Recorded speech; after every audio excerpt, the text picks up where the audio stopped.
Ang Christian life para tayo mga buto na itinanim. Yung buto pa kasi ilalim ng lupa na madilim, medyo minsan siguro sikip, hirap huminga. So ganun po itong pananampalataya no, na darating sa panahon na nahirapan tayo, minsan na nalamig tayo kasi parang pakiramdam natin iniwan tayo ng Panginoon kasi madilim.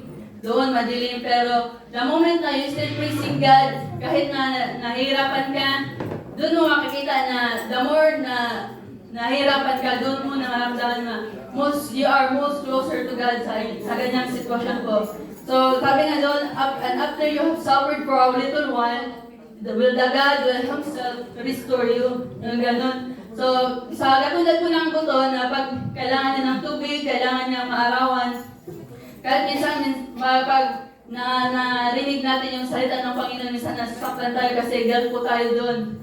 Our God is the greatest physician. Alam na doon kung kailan tayo nasusugatan para the moment na parang mga doktor na pag ooperahan ka, magagaling ka kasi pag di ka na-operahan, di ka rin gagaling. Ganun po yung mga kasalanan natin minsan na pag hindi natin sinurrender kay Lord, ikapapahamak mo pa yan in the end. So, sabi nga ng Panginoon sa pangako niya na He Himself, hindi si pastor, hindi si sister, hindi yung leader yung mag-establish sa'yo, kundi mismo ang Panginoon ang magpapalakas sa'yo.